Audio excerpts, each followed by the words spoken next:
مقام غور ہے. بہت ساری چیزیں آج ایسی ہیں جو تقریروں میں تحریروں میں، لیکن ہمارے پرانے بزرگ جو تھے ان کا رنگ اور تھا، ان کا انداز والہانہ تھا، والہانہ. میں نے کئی دفعہ سنائی ہے بات، پھر سناتا ہوں.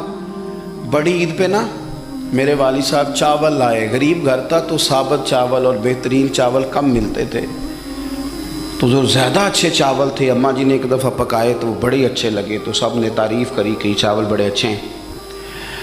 تو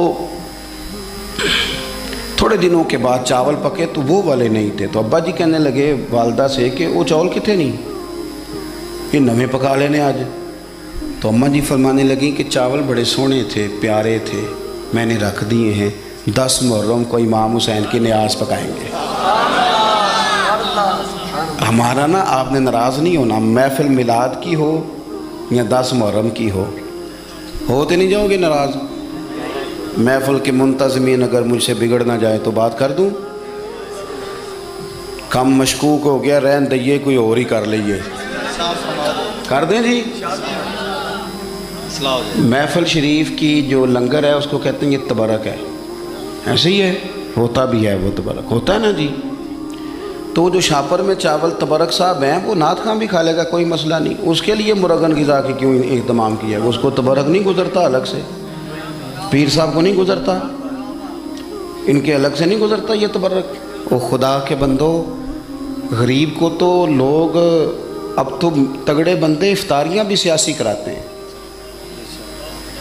وہ تو دعوتوں میں بھی تگڑوں کو بلاتے ہیں. یہ محفل میلاد تھی، محرم کی محفل تھی، 11ویں کی محفل تھی جس میں ماڑے ماڑے لوگ آتے تھے. تم نے اس میں بھی غریبوں کا شاپر والا چاول بنا دیا اور امیروں کے لیے لنگر مہمان خصوصی کے لیے تم نے الگ سے بنا دیا. کاش میلاد کی محفل میں تم زیادہ بوٹیوں والے چاول پکاتے، سب کے لیے ایک جیسے، اور غریب کو پرات بھر کے دی جاتی. اس کے بچے جو سارا سال گوشت سے لڑائی کرتے ہیں وہ چاروں بچے ساتھ لے آتا، اور جب بچے چھوٹے چھوٹے دیہاتی غریب وہ کھانا کھا رہے ہوتے ہیں تو ابا جی سے پوچھتے ابا جی آج کی ہے؟ اللہ کیا بات ہے، یہ بھی ایک سبق ہے میلاد کا. آج کی ہے، سانوں تے کدی انج گوشت نہیں لبا، آج کی ہے. ابا جی تھپکی دے کے پیار کر کے، ہو سکتا ہے ابا رو ہی پڑتا، رو کے کہندا پتر اج رج رج کھاؤ بوٹیاں، اج رسول پاک دا میلاد شریف. مجھے بتلاؤ نا،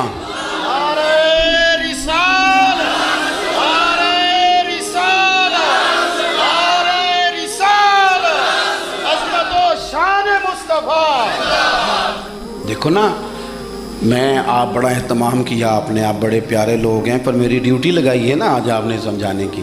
دیکھو بچے کے ولیمے پر جس ترتیب سے محنت کر کے ہم لنگر کا بندوبست کرتے ہیں، ڈھونڈ کے نائی، ڈھونڈ کے کسائی، ڈھونڈ کے، امام حسین کے نیاز پہ بھی اسی طرح ہی کرتے ہو، میلاد پہ بھی اسی طرح ہی کرتے ہو، یہی کام کرتے ہو. ایک مثال اور دیتا ہوں، میں نے اپنے ماں باپ سے سیکھا یہ ادب، اور وہ پڑھے لکھے نہیں تھے، سادہ تھے.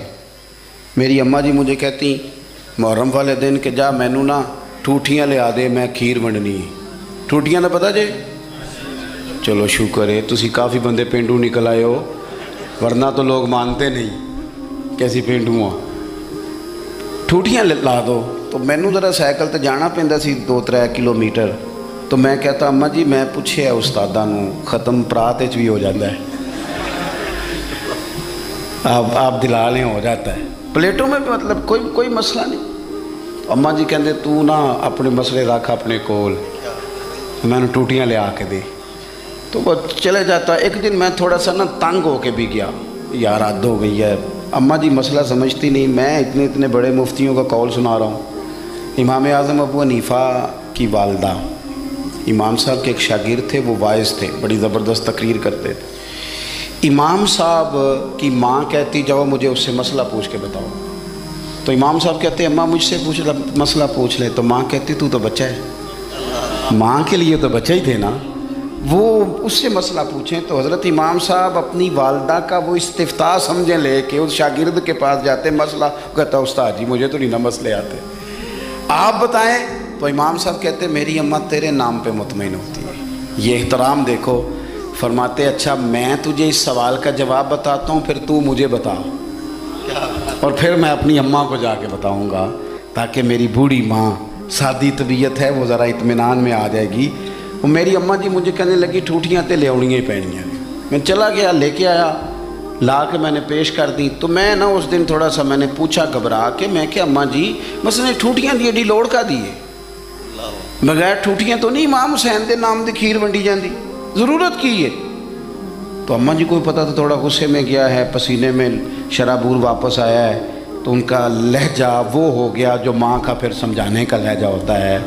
مجھے تھپکی دی، 10 روپے بھی اضافی دیے خرچے کے، اور ساتھ کہنے لگی پتر ویکھے نا حضور دی اولاد دے نام تے کسے نو کھیر دینی، پھر انہوں آکھنا ساڈا پانڈا دے کے جا۔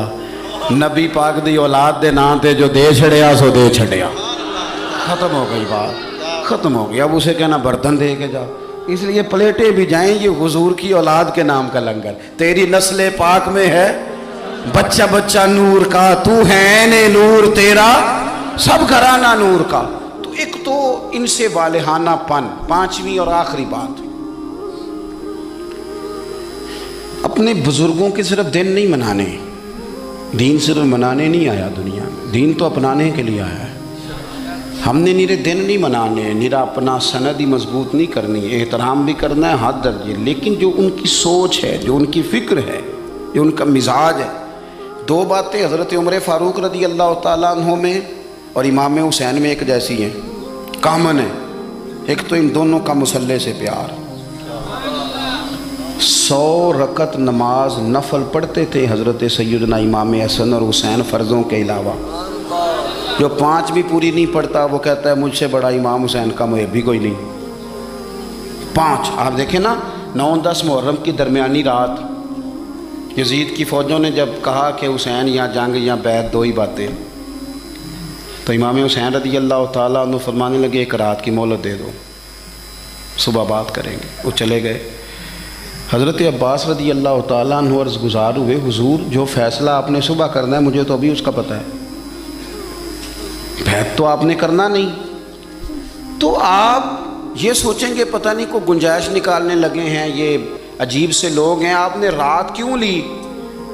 تو امام حسین فرمانے لگے عباس تیرا کیا خیال ہے، میں نے سوچنے کے لیے رات لی ہے۔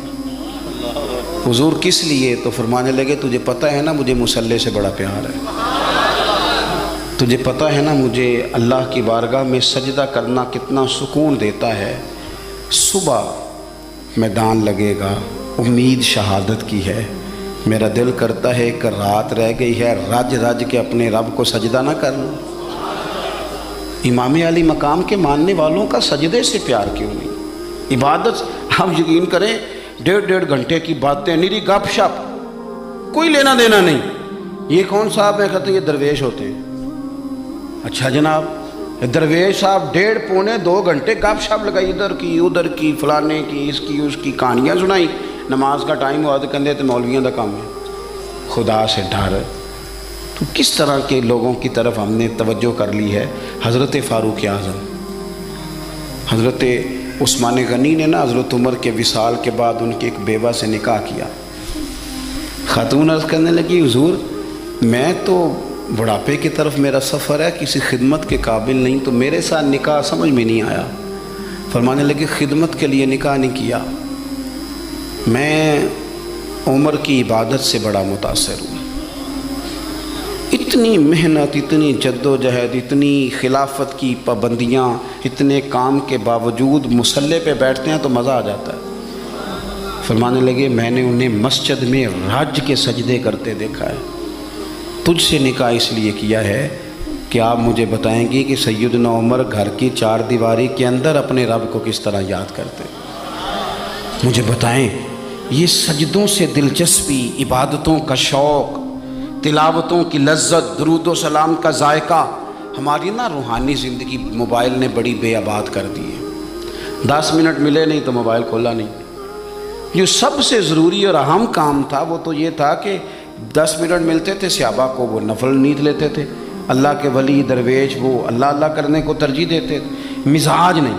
ایک تو یہ بات اچھی طرح باندھ لیں امام علی مقام سے محبت کرنے سیدنا فاروق اعظم سے، اور دوسری بات یہ کہ باطل سے کبھی سمجھوتا نہیں۔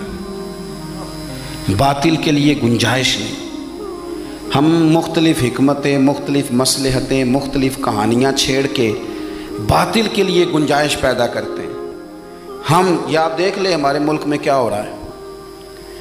وہ ایک دوست آئے تھے میرے پاس جمعے سے 4-5 دن پہلے، بزرگ بندے کبھی کبھی آ جاتے ہیں، تو مینوں کہنے لگے پیر صاحب ہے بھلا کی ہو رہا ہے ملک وچ. میں کہ جی سب دے سامنے ہی ہے. فرمان لگا جدوں بچپن چ کھیڈی دا سی نا تے کھیڈ دا ہار جیت دا نتیجہ نہ منن دا ارادہ ہوندا سی تے ادوں آکھی دا نہیں دوبارہ کرو تساں رود ماریا ہے. کہتے ہیں یہی کچھ ہو رہا ہے صبح و شام. اور آپ دیکھیں مذاق اتنا زیادہ ہے. اب تو باہر کے ممالک ہمیں کہتے ہیں کہ کس طرح کے لوگ ہو تم، صرف مذاق نہیں کسی کے ساتھ ہو رہا ہوتا، صبح و شام مذاق ہو رہا ہے. حد ہو گئی. یعنی ایک بندہ اٹھا اس نے کہا میں ہر بندے کو روٹی کپڑا اور مکان دوں گا، اس پر اس نے حکومت قائم کر لی. ہوئی کہ نہیں آپ کے ملک میں؟ پھر دیا اس نے سب کو روٹی.